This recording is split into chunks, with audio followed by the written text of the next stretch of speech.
नमस्कार मित्रांनो, स्वागत आहे तुमचं आपल्या यूट्यूब एज्युकेशनल चॅनलवरती। तर आजचे महत्त्वाचे प्रश्न आपण डिस्कस करणार आहे। यामध्ये करंट अफेअर प्लस जीकेचे प्रश्न असणार आहे।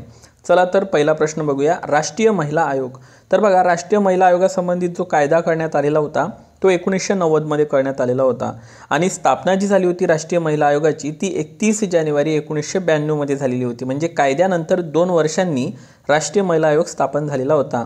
तर तत्कालीन पहिल्या महिला अध्यक्षा कोण ठरलेल्या होत्या, तर त्या ठरलेल्या होत्या जयंती पटनायक आणि आयोगाने यावरती ऑलरेडी प्रश्न विचारलेला आहे। मग सध्या कोण आहे राष्ट्रीय महिला आयोगाच्या अध्यक्षा, तर त्या आहे रेखा शर्मा। याचप्रमाणे आणखी हा पण प्रश्न पेपरमध्ये विचारलेला होता की शी इज अ चेंज मेकर हे अभियान कोणाचं आहे, तर राष्ट्रीय महिला आयोगाचं आहे। मग आता राष्ट्रीय महिला आयोग कायदा 1990चा 1992 मध्ये स्थापना। तर या राष्ट्रीय महिला आयोगाच्या धर्तीवर महाराष्ट्र राज्याने पहिल्यांदा राज्य महिला आयोगाची स्थापना केली। म्हणजे राज्य महिला आयोग स्थापन करणारं भारतातील पहिलं राज्य आपलं महाराष्ट्र राज्य होतं। ओके, आणि ते 1993 ला, लगेच 92 नंतर दुसऱ्या वर्षी 1993 मध्ये। आणि तत्कालीन जे मुख्यमंत्री होते ते होते शरद पवार आणि सध्या ज्या अध्यक्ष आहे त्या आहे रुपालीताई चाकणकर। सो हा पॉईंट तुम्ही इथे लक्षात द्या। ओके, त्यानंतर अलीकडेच महाराष्ट्र भूषण पुरस्कार 2023 डिक्लेअर झालेला आहे आणि हा पुरस्कार कोणाला मिळालेला आहे, तर हा पुरस्कार अशोक सराफ यांना मिळालेला आहे। त्यांच्या वयाच्या 75व्या वर्षी हा पुरस्कार त्यांना मिळालेला आहे। जसा भारताचा सर्वोच्च पुरस्कार आहे भारतरत्न अवॉर्ड, त्याच पद्धतीने महाराष्ट्राचा सर्वोच्च पुरस्कार आहे महाराष्ट्र भूषण। मग आता महाराष्ट्र भूषण पुरस्काराला सुरुवात केव्हा झाली, 1996। ठीक आहे, लक्षात असू द्या। आणि जे रक्कम दिली जाते ती आहे 25 लाख। ओके, हा एक पॉईंट लक्षात ठेवा। आणि महाराष्ट्रातील सर्वोच्च नागरी पुरस्कार आहे, अगदी बरोबर। आणि पहिला पुरस्कार पु ल देशपांडे यांना 1996 मध्ये मिळालेला होता। दुसरा पुरस्कार लता मंगेशकर यांना देण्यात आलेला होता, लक्षात असू द्या। म्हणजेच लता मंगेशकर ह्या पहिल्या महिला होत्या ज्यांना महाराष्ट्र भूषण पुरस्कार भेटलेला होता। मग आता पहिला पुरस्कार ज्यांना मिळालेला होता ते म्हणजेच पु ल देशपांडे यांना, तर लक्षात असू द्या त्यांचे काही गाजलेले पुस्तक आहे बटाट्याची चाळ, व्यक्ती आणि वल्ली याप्रमाणे। ओके, 22चा पुरस्कार मिळालेला होता आप्पासाहेब धर्माधिकारी यांना, तर 2021चा पुरस्कार आशा भोसले यांना देण्यात आलेला होता। ओके, लक्षात असू द्या। आशियातील सर्वात मोठी झोपडपट्टी धारावी झोपडपट्टी आहे, जी की मुंबई या ठिकाणी आहे। लक्षात असू द्या, सध्या चर्चेमध्ये आहे हा पॉईंट, त्यामुळे मी इथे कव्हर केलेला आहे। त्यानंतर नागरिकत्व कायदा, लक्षात असू द्या। आता सध्या नागरिकत्व कायदा चर्चेमध्ये आहे, तर का आहे त्या संबंधित आपण इन्फॉर्मेशन बघूया। तत्पूर्वी एक बेसिक इन्फॉर्मेशन लक्षात ठेवा विषयातील की नागरिकत्वासंबंधित तरतूद आपल्या भारतीय घटनेच्या भाग 2 मध्ये देण्यात आलेली आहे। ओके, कलम 5 ते 11 पर्यंत नागरिकत्वासंबंधित तरतुदी आहे आणि कलम 5 हे नागरिकत्वासंबंधित येते। मग नागरिकत्वासंबंधित कायदे करण्याचा अधिकार कोणाला आहे, तर फक्त संसदेला आहे। लक्षात असू द्या, राज्य विधिमंडळाला कायदे करण्याचा अधिकार नाही आहे नागरिकत्वासंबंधित। ओके, मग संसद जे नागरिकत्वासंबंधित कायदे करते कोणत्या कलमानुसार करते असा थेट प्रश्न आपल्याला विचारला जाऊ शकतो, तर कलम आहे 11। लक्षात असू द्या। मग नागरिकत्व कायदा पहिल्यांदा 1955 मध्ये संसदेने केला होता कलम 11 नुसार आणि या कायद्यामध्ये आतापर्यंत साधारणतः 9 वेळा सुधारणा झालेल्या आहे आणि शेवटची सुधारणा आहे 2019 ची। कधी कधी झाले ते इथं दिलेले आहे, पण एवढे लक्षात ठेवण्याची काही गरज नाही। 19 आणि 15 लक्षात ठेवा, शेवटचे 2 बदल।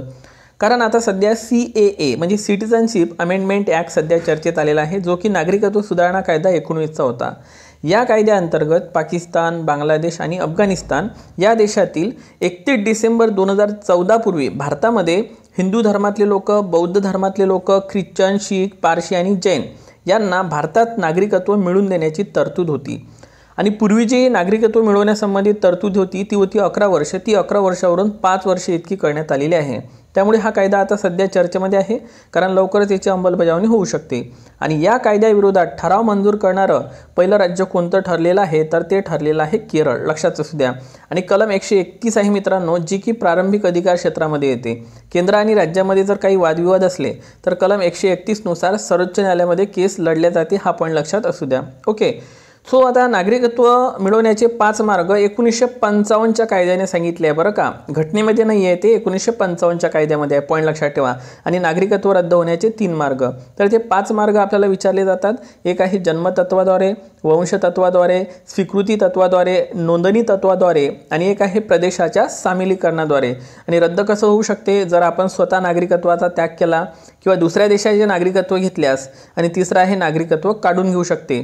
ठीक आहे, तर आता लक्षात घ्या महत्त्वाचं आहे की तर आपल्या इथं नागरिकत्व एकेरी आहे की दुहेरी आहे, तर ती आहे एकेरी पद्धतीचं नागरिकत्व आणि ते आपण ब्रिटनकडून घेतलेलं आहे. अमेरिकेमध्ये दुहेरी नागरिकत्व आहे, हा पॉईंट लक्षात ठेवा. नंतर प्रजासत्ताक दिनानिमित्त सर्वोत्कृष्ट चित्ररथाचा पुरस्कार यावर्षी कोणाला भेटलेला आहे 26 जानेवारीला? तर यामध्ये फर्स्ट क्रमांक पटकावलेला आहे ओडिशाने, सेकंड गुजरात आणि थर्ड नंबरवर आहे तामिळनाडू, हा पॉईंट लक्षात ठेवा. त्यानंतर सेमीकंडक्टर धोरण लागू करणारं पहिलं राज्य कोणतं आहे? तर गुजरात. आता दुसरं आहे ओडिशा, तिसरं तामिळनाडू आणि अलीकडेच चौथं राज्य ठरलेलं आहे उत्तर प्रदेश. तुम्ही फर्स्ट नंबरचा पाठ ठेवा कारण यावरती प्रश्न येऊ शकतो. आता 1 फेब्रुवारीला भारतीय तटरक्षक संरक्षक दल स्थापन केला जातो कारण स्थापना झाली होती 1 फेब्रुवारी 1977 आणि सध्याचे जे महासंचालक आहेत ते आहे VS पठानिया. ओके, सो व्यवस्थित पाठ करून घ्या. त्यानंतर भारतीय अर्थसंकल्प 1 फेब्रुवारी 2024ला अर्थसंकल्प मांडण्यात आलेला आहे. पूर्वी अर्थसंकल्प 28 एप्रिलला मांडला जात होता, 28 फेब्रुवारीला मांडला जात होता, परंतु 2017-18 पासून तो 1 फेब्रुवारीला मांडला जातो. यावर्षी जो अर्थसंकल्प मांडलेला आहे तो केंद्रीय अर्थमंत्री निर्मला सीतारामन यांनी मांडलेला आहे आणि त्यांनी एकूण 6व्यांदा हा अर्थसंकल्प मांडलेला आहे. मग केंद्राची बजेट संबंधित कलम कोणती आहे? 112. घटनेमध्ये बजेट हा शब्द नाही तर आर्थिक वित्तीय विवरणपत्र आहे, हा पॉईंट लक्षात ठेवा. आणि राज्याचं बजेट जर म्हटलं तर कलम 202, 112 आणि 202 पाठ ठेवा. याचप्रमाणे एक लेखानुदान शब्द चर्चेमध्ये होता घटनेमध्ये. मी माझ्याकडून मोस्ट IMP करा. लेखानुदाना संबंधित कलम आहे 116, लिहून घ्या. लेखानुदान म्हटलं तर 116. तर तुम्हाला जर विचारलं की पूरक अनुदान, अतिरिक्त आणि अधिक अनुदान, तर याची कलम आहे 115. ओके, एक असते विनियोजन विधेयक, लक्षात असू द्या. एक असते विनियोजन विधेयक, लक्षात असू द्या. विनियोजन विधेयक याची कलम आहे 114. ठीक आहे, लेखानुदान किती सांगितले? 116 आणि पूरक आणि अतिरिक्त सांगितलं मी 115. या पद्धतीने ह्या कलमा पाठ करून घ्या, तुम्हाला प्रश्न दिसतील पुढे. भ्रष्टाचार इंडेक्समध्ये 2024मध्ये करप्शनमध्ये फर्स्ट नंबर कोण आलेला आहे 2023-24मध्ये? तर तो आहे डेन्मार्क. म्हणजे डेन्मार्क इथं सर्वात कमी भ्रष्टाचार आहे आणि भारताचा क्रमांक लागतो 23. मागच्या वर्षी आपला क्रमांक 85 होता, म्हणजे आपली भ्रष्टाचारामध्ये आणखी घसरण झालेली आहे, म्हणजे आपल्या इथं भ्रष्टाचार वाढत चाललेला आहे मित्रांनो. ओके, सो इंडियाचा रँक किती आहे? 93, लक्षात असू द्या. मोस्ट IMP करा. 93 जो रँक आहे आपला तो 2023मध्ये आहे. सो 3-3 असं लक्षात ठेवून द्या तुम्ही. ठीक आहे. त्यानंतर बुक निर्देशांकामध्ये मग 111 आहे आपला. हेनले पासपोर्टमध्ये 80वा लागतो. हॅपीनेस आणि पीसमध्ये सेम आहे 125वा. 126वा क्रमांक लागतो. तर प्रेस फ्रीडम इंडेक्समध्ये 161वा क्रमांक लागतो. सगळे इंडेक्स एका ठिकाणी दिलेले आहे, व्यवस्थित कव्हर करून घ्या. त्यानंतर झारखंड राज्याचे नवीन मुख्यमंत्री कोण झालेले आहे? चंपई सोरेन. यापूर्वी हेमंत सोरेन होते, लक्षात असू द्या. मग आता ईडीने चौकशी केलेली आहे त्यामुळे मी हा पॉईंट कव्हर केलेला आहे. ईडी म्हणजे एन्फोर्समेंट डायरेक्टरेट होते. ठीक आहे, आणि स्थापना 1 मे 1956. मुख्यालय दिल्ली आणि प्रमुख आहे राहुल नवीन. मग ईडी काम कोणतं करते? तर आर्थिक गुन्ह्यांचा तपास करणे. CBI central bureau of investigation, स्थापना 1 एप्रिल 1963. याला 2023मध्ये 60 वर्ष पूर्ण झाली, म्हणजे हिरक महोत्सवी वर्ष आहे CBIचं, त्यामुळे हा पॉईंट पाठ ठेवा. मुख्यालय दिल्लीला आहे. प्रमुख आहे प्रवीण सूद आणि के संतानम समितीनुसार CBIची स्थापना झाली होती. ठीक आहे, तर लक्षात असू द्या ईडी आणि CBI. मोस्ट IMP करा, माझ्याकडून हा पॉईंट इम्पॉर्टंट आहे. आणि रॉ आहे रिसर्च ॲनालिसिस विंग, जिची स्थापना 1968, मुख्यालय दिल्ली आणि प्रमुख आहे रवी सिन्हा. ओके, आणि IB म्हणजे इंटेलिजंट ब्युरो. तर बघा, स्थापना 1887, मुख्यालय दिल्ली आणि प्रमुख आहे तपन कुमार डेका. तर IB म्हटलं तर तपन कुमार डेका आणि रॉ म्हटलं तर रवी सिन्हा. ओके, दोन्ही पॉईंट क्लिअर ठेवा मित्रांनो. ओके, चला. त्यानंतर रस्ता सुरक्षा दल स्थापन करणारं भारतातील पहिलं राज्य कोणतं ठरलेलं आहे? तर ते ठरलेलं आहे पंजाब. ओके, त्यानंतर मुख्यमंत्री आहे तिथले भगवंत सिंग, जे की आप पक्षाचे आहे. भगवंत सिंग मान, जे की आप पक्षाचे आहे. राईट टू वॉक देणारं पहिलं राज्य पंजाब आहे, लक्षात असू द्या. त्यानंतर राईट टू हेल्थ देणारं पहिलं राज्य जे आहे ते आहे राजस्थान. त्यानंतर राज्य जलचर प्राणी बघून घ्या. महाराष्ट्राचा जो राज्य मासा आहे तो आहे सिल्वर पॉपलेट. गुजरातचा राज्य मासा घोल मासा आणि सिक्कीमचा जो राज्य मासा आहे तो आहे कॉपर महासीर. पाठ ठेवा, एक प्रश्न तर येणार तुम्हाला याच्यामधला. आणि अलीकडेच उत्तर प्रदेशने राज्य जलचर मासा म्हणून डॉल्फिनला घोषित केलेलं आहे. त्यानंतर डॉल्फिन संशोधन केंद्र कुठं आहे मग? तर ते आहे मित्रांनो, लक्षात असू द्या, पटना बिहार या ठिकाणी. आणि डॉल्फिन दिवस 5 ऑक्टोबरला साजरा केला जातो. मोस्ट IMP करा. त्यानंतर काही प्राणी प्रकल्प बघूया. 1972ला सिंह प्रकल्प होता, 1973ला व्याघ्र प्रकल्प, 1975 मगर प्रकल्प, 1987 गेंडा प्रकल्प आणि 1992 आहे हत्ती प्रकल्प. डोळ्या लावणीसाठी विचारला जाऊ शकतो हा प्रश्न, व्यवस्थित पाठ करून घ्या. ठीक आहे, ही दोन तर पाठच आहे. 72, 73, 75, 87, 92 कसं पाठ ठेवा. मगरापेक्षा गेंडा मोठा, गेंडापेक्षा हत्ती मोठा. सो असं क्लिअर ठेवा, काही ना काही करा आणि पाठ करा. त्यानंतर जागतिक गेंडा दिवस 22 सप्टेंबर, जागतिक हत्ती दिवस 12 ऑगस्ट, तर जागतिक व्याघ्र दिवस असतो 28 मे 2023 रोजी झालेले होते, कारण या दिवशी विदा सावरकर यांची जयंती असते. आणि विदा सावरकर यांचा जन्म 28 मे 1883 मध्ये झालेला होता. 140 वर्षे त्यांच्या जयंतीला पूर्ण झालेले आहे. भगूर नाशिक या ठिकाणी त्यांचा जन्म झाला होता. नवीन संसदेचा आकार आहे त्रिकोणाकृती. वास्तुकार कोण आहे मग नवीन संसदेचे? ते आहे विमल पटेल. आणि लक्षात असू द्या मित्रांनो, लोकसभाचा जे आकार आहे तो कमळासारखा आहे, तर राज्यसभेचा आकार हा मोरासारखा आहे. It's a very very important point. त्यानंतर संत गाडगेबाबा ग्राम स्वच्छता अभियान 2000-2001चा आहे. संत गाडगेबाबा शहरी स्वच्छता अभियान 2001-1-2चा आहे. संत तुकाराम वनग्राम योजना 2006. एक प्रश्न विचारलेला होता की वनग्राम योजना कोणाच्या नावावर आहे, तर संत तुकाराम यांच्या नावावर आहे. वृक्षवल्ली आम्हा सोहेरे वनचरे. लक्षात असू द्या. तर 2006. त्यानंतर महात्मा गांधी तंटामुक्ती अभियान 15 ऑगस्ट 2007. मोस्ट टाइम करा, 15 ऑगस्ट 2007. पंचायत राजमधून हा प्रश्न विचारला जाऊ शकतो. आणि एक आहे मिड डे मील योजना, मध्यान्ह आहार योजना, 15 ऑगस्ट 1995ला सुरू झाली होती. नंतर ते PM पोषण 2021 या योजनेमध्ये वर्ग करण्यात आलेली आहे. आता रोजगार हमी योजनेबद्दल थोडी इन्फॉर्मेशन बघा की रोजगार हमी योजना संबंधित जे जनक आहे ते आहे रोजगार हमी योजनेचे जनक वि. स. पागे, तासगाव, सांगली, महाराष्ट्र.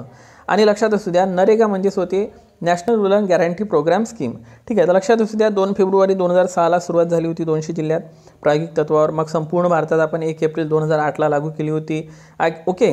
आणि महात्मा गांधी यांचं नाव देण्यात आलेलं होतं. 2 ऑक्टोबर 2009ला त्यांची 140वी जयंती होती. महात्मा गांधी यांची 140वी जयंती होती. ठीक आहे, महात्मा गांधी रोजगार हमी योजना. मग काय आहे या योजनेमध्ये? कुटुंबातील एकाच व्यक्तीला रोजगार दिला जातो, अकुशल व्यक्तीला. 15 दिवसाच्या आत काम मिळेल तुम्हाला अर्ज केल्यानंतर. 5 किलोमीटरच्या आत मिळेल. आणि महाराष्ट्र मजुरी दर किती आहे? 273. आणि महत्त्वाचं म्हणजे किती दिवसासाठी रोजगार असतो? 100 दिवसासाठी. हा STI मेन्समध्ये प्रश्न विचारलेला होता. ओके. महाराष्ट्रात सध्या मजुरी दर 273 आहे. सर्वात जास्त मजुरी दर आहे हरियाणा 357. आता हे मजुरी दर कमी जास्त होत राहतात, या बाबतीत थोडं अपडेट राहत चला. 2 फेब्रुवारीला जागतिक पाणथळ संरक्षण दिवस असतो. ठीक आहे, कारण रामसर करार 2 फेब्रुवारी 1971 मध्ये झालेला होता. लक्षात असू द्या. मात्र याची अंमलबजावणी 1975. आणि भारताने कधी स्वीकार केला? 1 फेब्रुवारी 1982. लक्षात घ्या, 2 फेब्रुवारी नाही, 1 फेब्रुवारी 1982. उद्देश आहे पाणथळ दलदलयुक्त जमिनीचे संरक्षण करणे. आणि लक्षात असू द्या जी दलदलयुक्त जमीन असते त्याच्यातून CH4 म्हणजे मिथेन वायू निघत असतो. म्हणजे तांदळाची भाताची जी शेती असते ज्याच्यातून मिथेन वायू निघत असतो. ओके. भारतात सर्वाधिक आता 80 रामसर स्थळे झालेले आहे मित्रांनो. भारतात 80 रामसर स्थळे झाले आहे. पहिले 75, आता आणखी 5 वाढलेले आहे, अशा 80 झालेले आहे. त्यापैकी सर्वाधिक 16 तामिळनाडूला आहे. मोस्ट टाइम करा. महाराष्ट्रात फक्त 3च आहे, नांदूर मध्यमेश्वर, नाशिक, लोणार सरोवर बुलढाणा, खाऱ्या पाण्याचं सरोवर कपाताने तयार झालं. आणि फ्लेमिंगो अभयारण्य ठाणे 2022 म्हणजे 19, 20 आणि 22 अलीकडेच यांना दर्जा मिळालेला आहे. न्यूरालिंक हे काय आहे? तर ही पहिली मानवी मेंदू चिप आहे, एलॉन मस्कची संबंधित आहे. लक्षात असू द्या, त्यांच्या कंपनीने शोधून काढलेली आहे. देशातील हिमबिबट्यांची संख्या 718 झाली आहे. सर्वाधिक हिमबिबटे लडाखला आहे 477. आणि राज्यामध्ये म्हटलं तर 124 उत्तराखंड. आणि हिमबिबट्याला राष्ट्रीय सिंबल म्हणून कोणी घोषित केलेला आहे? राष्ट्रीय चिन्ह किर्गिस्तान, ज्यांच्यासोबत आपला खंजर नावाचा युद्ध सराव असतो. लक्षात असू द्या. ठीक आहे, चला त्यानंतर पहा उत्तराखंडचा राज्यपाणी हिमबिबट्या आहे. भारतीय वन्यजीव संस्था डेहराडून उत्तराखंड. मोस्ट टाइम करा. वन व्यवस्थापन संस्था म्हटलं तर भोपाळ, पण वन संशोधन म्हटलं तर डेहराडून. ओके. आणि वन्यजीव संस्थासुद्धा डेहराडून. मोस्ट टाइम करा. त्यानंतर पहा महाराष्ट्रातील पहिले पॉस्को म्हणजे काय? Protection of children from sexual offence, म्हणजे लहान मुलांचं लैंगिक शोषणापासून संरक्षण करणे. ओके. पॉस्को कायदा कधीचा? 2012चा. तर याच्या अंतर्गत पहिलं न्यायालय शिवाजीनगर पुणे या ठिकाणी स्थापन केलं जात आहे ना इम्पॉर्टंट क्वेश्चन. पाठ करा, 100% येणार. तर P पुणे असं लक्षात ठेवा. ओके. भारतात कौटुंबिक न्यायालय कायदा 1984 मध्ये झाला होता. आणि आपल्या महाराष्ट्रातील पहिलं जे कौटुंबिक न्यायालय होतं ते पुणे 1988 आणि दुसरं मुंबई 1989. कायदा मात्र 84चा होता. ठीक आहे. मग लघुवाद न्यायालय कायदा आहे 1882चा लघुवाद न्यायालय कायदा आहे. आणि कौटुंबिक हिंसाचार कायदा आहे 2005चा. अवयव दान करणारे भारतातील पहिलं राज्य राजस्थान ठरलं आणि सेकंड नंबर आपलं महाराष्ट्राचं आहे. त्यानंतर आता शेवटचे महत्त्वाचे प्रश्न बघा मित्रांनो. आपल्या चॅनलचा एकच उद्देश आहे की कमीत कमी वेळेत तुम्हाला जास्तीत जास्त पर्टिक्युलर नॉलेज प्रोव्हाइड करणं, हा सगळ्यात महत्त्वाचा मेन मुद्दा आहे. कारण टाईमपास करून काहीही अर्थ नाही मित्रांनो. कारण ज्याला लागायचं आहे त्याला वेळेचं महत्त्व आहे की काय आहे. आणि आपलं चॅनल असं आहे की आपल्या चॅनलवरती तुम्हाला टॉपर मुलं दिसतील जॉईन झालेले. ओके, ज्यांना कॉमेडी वगैरे ह्या गोष्टी आवडतात त्यांच्यासाठी हे चॅनल मुळातच नाही आहे. पहिली गोष्ट म्हणजे चॅनलमध्ये मी कोणत्याही चित्राचा वगैरे यूज करत नाही, कारण पेपर तुम्हाला ब्लँक पद्धतीनं असतो. ठीक आहे, पेपरमध्ये तुम्हाला ही स्ट्रक्चर दिसणार, कोणतं चित्र वगैरे दिसणार नाही, साहजिकच आहे. त्यामुळं चित्राचा खेळ न करता सरळ सरळ जर आपण पॉईंट टू पॉईंट जर बघत गेलो तर आपल्याला एक पेपरचं फील येणार. तुम्ही बघा कधी या PPTमध्ये तुम्हाला पेपरचं फील येत आहे का बघा. ठीक आहे, याच पद्धतीनं पेपर सेट केलेला असतो. ठीक आहे, त्यामुळं मी ह्या सगळ्या गोष्टीचा विचार करून हे सगळं करत आहे. नक्कीच तुम्हाला ह्या गोष्टी आवडत असेल मित्रांनो. आणि आवडल्यापेक्षा माझं म्हणणं आहे तुम्ही याचं इम्प्लिमेंटेशन करा, अभ्यासात याला उपयोगात आणा, बस नोकरीवर लागा, एवढीच माझी इच्छा आहे. ठीक आहे, तर बघा 13 ऑगस्ट जागतिक अवयवदान दिवस असतो, तर 27 नोव्हेंबरला राष्ट्रीय अवयवदान दिवस असतो. ठीक आहे, चेक करून घ्याल. राष्ट्रीय कृत्रिम अवयव केंद्र पुण्याला आहे. आणि बघा एखादा व्यक्ती मरण पावल्यानंतर डोळे 4 तासाच्या आत दान करावे लागतात आणि त्वचा 6 तासाच्या आत दान करावी लागते.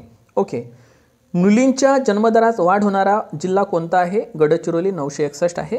ठीक आहे, लिंग गुणोत्तरामध्ये गडचिरोली 961. लिंग गुणोत्तर जर म्हटलं साधारण त्याच्यामध्ये भारत येथे 2011 नुसार 943, 2001 मध्ये 933 होता.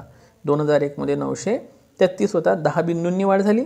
आणि महाराष्ट्र 2001 मध्ये लक्षात घ्या 922 होता, तर इथं 7 बिंदूंनी वाढ झालेली आहे. ओके, लक्षात ठेवा 943, 929.